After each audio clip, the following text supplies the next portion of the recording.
वाले शख्स की मैयत से वायरस जिंदा लोगों में मुंतकिल नहीं होता। मुआविन खुसूसी डॉक्टर जफर मिर्जा कहते हैं मैयत को गुस्ल दिया जा सकता है। गुस्ल देते वक्त एहतियाती तौर पर दस्ताने और गाउन का इस्तेमाल किया जाए। मैयत होती है उससे कोरोना वायरस मुंतकिल दूसरे ज़िंदा इंसानों के अंदर होने का, ट्रांसफ़र होने का कोई सबूत नहीं है। एहतियाती रवैया अपनाते हुए मैयत को गुस्ल भी दे सकते हैं, जो कि हमारे मज़हब में जो तरीक़ा है उसके मुताबिक। लेकिन इसमें भी जो लोग, जिन लोगों के ये काम सुपुर्द किया जाए कि वो मैयत को गुस्ल दें, तो उनको बहुत ज़्यादा एहतियात की ज़रूरत है। उनको भी मास्क पहनना चाहिए, उनको भी गाउन पहनना चाहिए, उनको भी दस्ताने पहनने चाहिए। और अगर उसमें कोशिश ये करनी चाहिए कि पानी के छींटे ना उड़ें, और अगर इस बात का इम्कान हो तो आपको जो गॉगल्स हैं या जिसको हम शील्ड कहते हैं, फेस शील्ड, अगर वो पहन ली जाए तो बहुत अच्छी बात है। और लॉकडाउन मजीद रहेगा या नहीं, फैसला कौमी राब्ता कमेटी के इजलास में पीर को होगा। कोरोना की वबा और लॉकडाउन मजीद रहेगा या नहीं, फैसला पीर को कौमी राब्ता कमेटी के इजलास में होगा। वज़ीर आज़म इमरान खान इजलास की सदारत करेंगे। लॉकडाउन के हवाले से अहम इजलास होगा जिसकी सदारत वज़ीर आज़म इमरान खान करेंगे।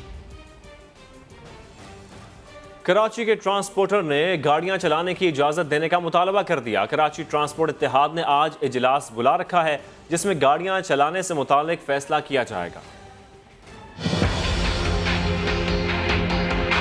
मुलाजमीन के घरों में फाकों की नौबत आ चुकी। इससे पहले कि हालात मजीद बिगड़ जाएं, कराची में ट्रांसपोर्ट चलाने की इजाजत दी जाए। ट्रांसपोर्ट इत्तेहाद के सदर इरशाद बुखारी ने समा से बात करते हुए मुतालबा कर दिया।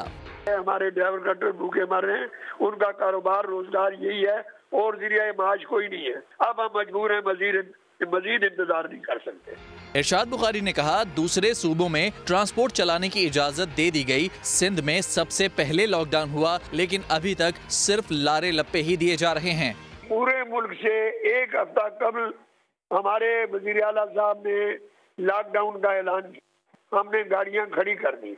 पंजाब में आज 2-3 हफ्ते कबल इजाजत दे दी गई है, KPK में दे दी गई है। सारी गाड़ियां चल रही हैं, नहीं चल रही हैं तो सिंध की नहीं चल रही है। इरशाद बुखारी ने इल्जाम लगाया कि कराची में रिश्वत लेकर रिक्शों को चलने की इजाजत मिल रही है और एक एक रिक्शे में 10-10 अफराद सवार होते हैं। तर्जुमान PIA अब्दुल्ला खान का कहना है कि हादसे की तमाम तर तहकीकात सिर्फ फ्रांसीसी माहिरीन ही कर रहे हैं। कौमी एयरलाइन या दीगर कोई मुतलका इदारा तहकीकात नहीं कर रहा। हुकूमत ने तैयारा बनाने वाली कंपनी को हादसे से मुतालिक असल हक़ाइक़ सामने लाने का कहा है।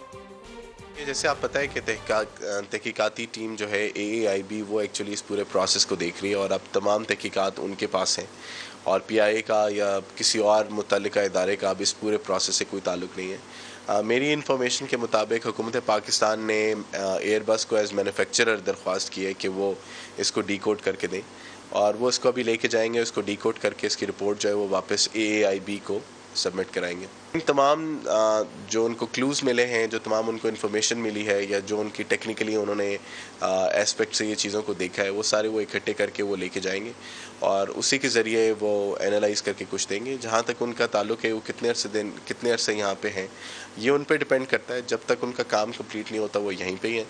कराची में PIA तैयारा हादसे में जाम बहक अफराद की लाशों की शिनाख्त का सिलसिला जारी है। अब तक 58 लाशों की शिनाख्त की जा चुकी है। शीपा सरदखाने में सीनियर सहाफ़ी अंसार नकवी और एयर होस्टेस आमना के साथ साथ मजीद एक शख्स की शिनाख्त इश्तियाक के नाम से कर ली गई है। मजीद जानते हैं समग्र नुमाइंदे सलमान अहमद से। सलमान, क्या अपडेट्स हैं आपके पास?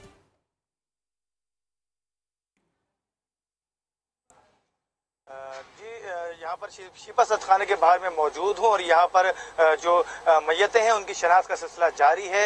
अब तक मजमूई तौर पर अगर कहा जाए ईदी और शीपा सरदखाने में जो मैयतों की शनाख्त का अमल जारी है और हवालगी का सिलसिला जारी है, तो 58 जो है वो मैयतों की शनाख्त हो चुकी है, जिनमें शीपा सरदखाने से अब से कुछ देर कबल ही एयर होस्टेस आमना और एक लाहौर से ताल्लुक़ रखने वाले इश्तियाक की शनाख्त की गई। इसके अलावा सीनियर सहाफ़ी अंसार नकवी की जो है वो शनाख्त हो चुकी है मैयत की। एयर होस्टेस आमना और इश्तियाक की मैयतें तो रवाना कर दी गई हैं, जबकि जो सीनियर सहाफ़ी अंसार नकवी हैं उनकी मैयत की हवालगी के लिए जो है वो बताया जाता है कि तकरीबन 3:30 से 4 बजे तक जो है वो रिहाइशगाह रवाना की जाएगी। इसके सीनियर सहाफ़ी अंसार नकवी की जो नमाज जनाजा है वो बाद नमाज असर अस्करी 4 में गुलिस्तान जोहर में जो है वो जामा मस्जिद में अदा की जाएगी, जबकि उनकी तदफीन भी जो है गुलिस्तान जोहर ब्लॉक 19 में ही जो है वो असर बाद नमाज असर जो है वो उनको सुपुर्द खाक किया जाएगा। इसके अलावा मैं आपको ये बताऊं कि ईदी जो ज़राए हैं उनके मुताबिक 25 मजमूई तौर पर जो है वो मैयतें हैं जिनकी शनाख्त वहाँ पर हो चुकी है, जबकि यहाँ पर छिपा जहाँ पर सदखान में मौजूद है यहाँ पर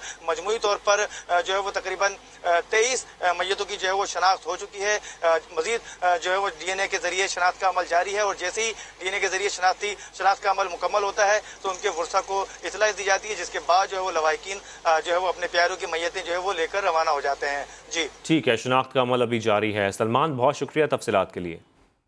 और आटा मिलों की मनमानी तफसीलात बताएंगे कुछ देर बाद। तो आटा मिल जो है वो मनमानियां कर रहे हैं, इस हवाले से तमाम तर तफसीलात आपको कुछ देर बाद बताएंगे, सिर्फ और सिर्फ समा पर।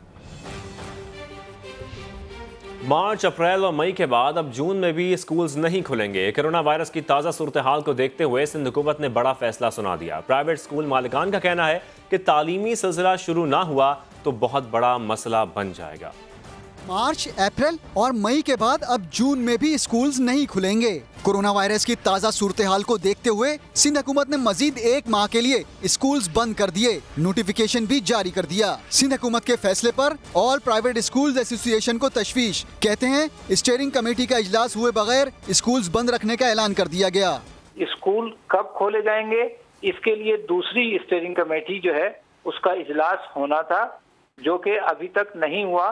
और आज का ये जो नोटिफिकेशन है वो भी इसीलिए सिर्फ इस हद तक बताया गया है, इसमें उस फैसले को नोटिफाई किया गया है जो 12 मई को स्टीयरिंग कमेटी में किया गया था कि स्कूल्स ना खुले तो कितना नुकसान होगा। ऑल प्राइवेट स्कूल्स एसोसिएशन ने खदशात का इजहार कर दिया। सिंध में 12,000 निजी तालीमी इदारे हैं, जिसके अंदर 7,200 निजी तालीमी इदारे वो हैं जिनकी फीस बहुत कम है।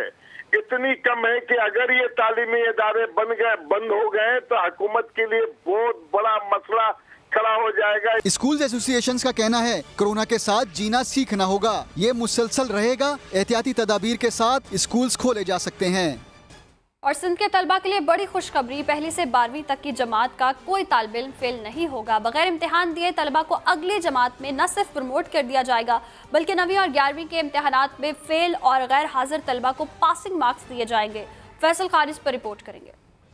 न इम्तहान होगा न ही कोई प्रैक्टिकल, पास भी पास और फेल भी पास। 5 मरतबा ड्राफ्टिंग के बाद महकमा तालीम सिंध की कमेटी ने तजावीज़ को हतमी शक्ल दे दी। तजावीज़ मंजूरी के लिए वजीर तालीम सिंध को इरसाल कर दी गई। महकमा तालीम की कमेटी ने तजवीज़ दी कि रवा साल कोई इम्तहान नहीं होगा। 10वीं 12वीं जमात टेक्निकल बोर्ड समेत किसी इम्तिहान के पोजीशन होल्डर्स का ऐलान नहीं किया जाएगा। 12वीं जमात के तलबा को फर्स्ट ईयर और 10वीं जमात के तलबा को 9वीं जमात के नंबर्स के साथ मजीद 3% नंबर्स बढ़ाकर पास करने की तजवीज़ दी गई। 9वीं और 11वीं जमात के फेल और गैर हाजिर तलबा को पासिंग मार्क्स देकर पास कर दिया जाए। कमेटी ने 9वीं से 10वीं जमात और 11वीं से 12वीं जमात में तलबा को प्रमोट करने की तजवीज़ भी दी।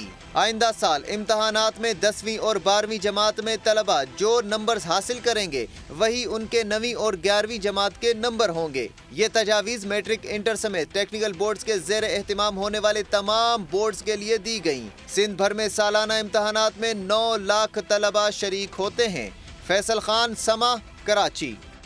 पंजाब की आटा मिलों ने हुकूमती मुखालफत के बावजूद आटा 5 रुपए फी किलो महंगा करने का ऐलान कर दिया। दुकानदार 20 किलो आटे का थैला 820 से 840 रुपए में फरोख्त कर रहे हैं। पंजाब हुकूमत कहती है आज फ्लावर मिल्स एसोसिएशन को दोबारा कायल करने की कोशिश करेंगे। मजीद जानते हैं मोहम्मद लुकमान से। जी मोहम्मद लुकमान, बताइएगा। फ्लोर मिल ने गंदम की कीमतों में इजाफे को बहाना बनाकर कल रात को एक आटे के एक थैली कीमत में 100 रुपए तक इजाफे का ऐलान किया था और उसके तहत लाहौर में कम से कम जो कीमत थी आटे के थैले की वो 920 रुपए तक होनी थी, जबकि दीगर पंजाब के इलाके जैसे रावलपिंडी है यहाँ 1700 रुपए मन जो गंदम बिक रही है, यहाँ इससे ज़्यादा कीमत होनी है। और जो इलाके जनूबी पंजाब के वहाँ पे 1500 तक कीमत है, तो यकीन उससे कम रहनी थी, 900 से कम कीमत रहनी थी। लेकिन आज जो अभी लाहौर की मार्केट में जो इसका इम्पैक्ट आया है, अभी चूँकि नई सप्लाई तो नहीं हुई, उसका जो इम्पैक्ट आया 20 से 40 रुपए थैले तक इम्पैक्ट आ चुका है, जो कि सरकारी कीमत 805 थी जो रमज़ान के लिए, इसका जो है वो 820 से लेके 840 रुपए बिक रहा है। ये वही रेट हैं जो कि पुराने हैं, और जो इनका एक्समिल रेट था 783 रुपए जो एक्समिल रेट था उसकी बुनियाद पर इन्होंने खरीदा है।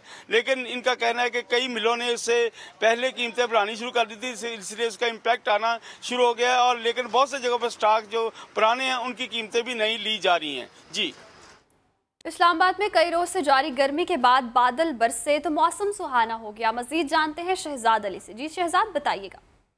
जी बिल्कुल नाजरीन, इस्लामाबाद में तवील गर्मी के बाद जो है वो बारिश का सिलसिला शुरू हो चुका है। इस्लामाबाद में मौसम जो है वो काफ़ी खुशगवार है। सरसब्ज़ व शादाब दरख्तों में जो है वो खिलकर जो है वो निखर कर सामने आ गए हैं। शहरी भी इस हवाले से काफ़ी खुश हैं, क्योंकि गुज़श्ता एक हफ्ते से इस्लामाबाद का जो टेम्परेचर था वो काफ़ी ज़्यादा था, तकरीबन 42 और 41 तक टेम्परेचर गया, जो आज जो है वो बारिश के बाद टेम्परेचर काफ़ी नीचे आ गया है। और शहरी इस मौसम को काफ़ी इंजॉय कर रहे हैं, क्योंकि वीकेंड है और इस्लामाबाद के शहरी वीकेंड पर जो है वो अगर इस तरह का मौसम आए तो पार्कों का रुख भी करते हैं और बाहर निकलते हैं और सुहाने मौसम को भरपूर एंजॉय करते हैं। और महकमे मौसमियात ने खुशखबरी भी सुनाई है कि बारिशों का ये जो सिलसिला है वो आइंदा 4 रोज तक जारी रहेगा और मुल्क भर में जो है वो बारिशें होंगी। पंजाब, सिंध, बलोचिस्तान और कश्मीर, गिलगित समेत जो है वो मुल्क भर में बारिशों का जो सिलसिला है ये आइंदा मंगल के रोज तक जारी रहने का एक इम्कान है। और NDMA ने इस हवाले से जो है वो अलर्ट भी जारी की है और उनका कहना है कि इस बारिश से जो है वो बाद इलाकों जो निशेबी इलाके हैं वहाँ पर जो है वो तुगयानी आने का भी खदशा है। इस हवाले से जो है वो इदारों को जो है वो तैयार रहने के लिए एडवाइजरी भी जारी की गई है। सिंध में टिड्डी दल के हमले जारी हैं। दूसरी जानिब कराची के इलाके मलीर के काश्तकार और मकामी जमींदार हुकूमत की जानिब से खेतों में स्प्रे न होने से परेशान दिखाई देते हैं। इस हवाले से मजीद जानते हैं खुर्शीद आलम से। खुर्शीद, क्या कहना है मकामी जमींदारों काश्तकारों का? सरकार ने अब तक उनकी क्या मदद की है? जी बिल्कुल, कराची के नवाह में जितनी भी जगहों पर काश्तकारी होती है, ख़ासतौर पर मलीर और अतराफ़ में, वहाँ तमाम ही काश्तकार और जो मकामी ज़मींदार हैं सख्त परेशान भी हैं और खौफज़दा भी। और उसकी वजह यह है कि मुल्क के तकरीबन 2 दर्जन से ज़ायद अजला में टिड्डी दल जिस तरह तबाही फैलाता हुआ सिंध की तरफ बढ़ रहा है, उससे कराची के जो काश्तकार हैं ख़ास तौर पर वो पहले भी गुज़िश्ता साल नवंबर में मुतासर हो चुके हैं। और अब भी उनका ये कहना है कि पालक, मकई, जंतर और एलिफेंट ग्रास की जो फसल है वो सबसे ज़्यादा निशाने पर होगी। मेरे पीछे आपको जो फसल नज़र आ रही है चारे की फसल है, जिसको एलिफेंट ग्रास भी कहते हैं। और कराची में भैंस कॉलोनी में सबसे ज़्यादा ये चारा यहाँ से सप्लाई किया जाता है, जिस चारे को खाकर उन भैंसों ने जो दूध देना होता है, जो 45 लाख लीटर यौमिया दूध कराची को सप्लाई होता है। इसी तरह कराची के दीगर इलाकों में जो जानवरों की जो खुराक है वो यही चारा खा कर के उनकी खुराक जो है वो तैयार की जाती है। हुकूमत सिंध को चाहिए कि फ़ौरी तौर पर काश्तकारों की रहनुमाई की जाए, स्प्रे का मौसर और माकूल और फ़ौरी इंतज़ाम किया जाए। जी, ओलंपियन हनीफ खान ने बड़ा इंकशाफ कर दिया। कहते हैं कौमी टीम ने 1983 में हांगकांग से चश्मों की फ्रेम्स और VCR की स्मगलिंग की थी। उनका यह भी कहना है कि तमाम अमल में हॉकी ऑफिशियल्स भी मुलव्विस थे। इस तरह का था कि उसके अंदर कुछ पार्ट्स वगैरह निकले थे और कुछ फ्रेम्स थे चश्मों के और कुछ मुख्तलिफ चीज़ें थी VCR वगैरह। तो ये इस तरह का हुआ था कि स्मगलिंग हुई थी और उसमें जो है काफ़ी जो है बदनामी हुई थी पाकिस्तान हॉकी फेडरेशन की, जिस पे जो है नूर खान साहब भी नाराज़ हुए थे और पाकिस्तान प्रेसिडेंट जो थे ज़ियाउल हक साहब वो भी बहुत नाराज़ हुए थे और काफ़ी जो है उस पर जो है लेदे मची थी। कम से कम कुछ नहीं तो गिरी हालत में भी उस ज़माने में जो है ये 20-25 लाख रुपए, 1 करोड़ 1.5 करोड़ की तो होगी। हमारे जो इंटेलिजेंस के कस्टम के लोग थे उन्होंने हमें कहा कि जी ये सुना है कि पाकिस्तान हॉकी टीम जो है वो स्मगलिंग करके आ रही है, तो हमने लगा हमें तो इल्म नहीं है इसका, लेकिन जब सामान खुला तो उसमें से ये चीज़ें। इसी पर करेंगे समा के नुमाइंदे शोएब जट से। शोएब जट, ये बड़ा इंकशाफ बदनामी का सबब है, क्या डिटेल्स हैं आपके पास? बिल्कुल बहुत ही अफसोसनाक इंकिशाफ है कि उन्होंने बताया कि 1983 में टीम हांगकांग से वापस आ रही थी, पाकिस्तान में हॉकी टीम, कौमी टीम, तो उनको एयरपोर्ट, कराची एयरपोर्ट पे जब रोका गया तो उनके सामान से जो है वो 1 से 1.5 करोड़ रुपए की इलेक्ट्रॉनिक्स आइटम निकले गए जो स्मगल करके लाए जा रहे थे। और इस पर हनीफ खान का ये दावा है कि उस वक्त जो है वो तहकीकात भी हुई, लेकिन बाद में उस वक्त के प्रेसिडेंट जो थे उन्होंने इस मामले को दबा दिया कि पाकिस्तान टीम की बदनामी होगी। तो यकीनी तौर पर एक शर्मनाक वाकया है जिसका इंकिशाफ उस ओलंपियन ने किया है जो उस वक्त टीम के कप्तान थे। हनीफ खान जो है वो टीम को लीड कर रहे थे जो हांगकांग से वापस आ रही थी। तो यकीनी तौर पे ये गड़े मुर्दे जब उखड़ना शुरू हुए हैं हॉकी में तो और भी बहुत सारी स्टोरीज जो है वो आने वाले दिनों में सामने ठीक है, बहुत शुक्रिया शुएब जट। फिल वक्त इतना ही, और खबर के लिए विजिट कीजिए हमारी वेबसाइट sama.tv। इसके अलावा आप हमें फेसबुक और ट्विटर पर भी ज्वाइन कर सकते हैं। एक ब्रेक के बाद हाजिर होंगे हेडलाइंस के साथ, आप देखते रहिए समा।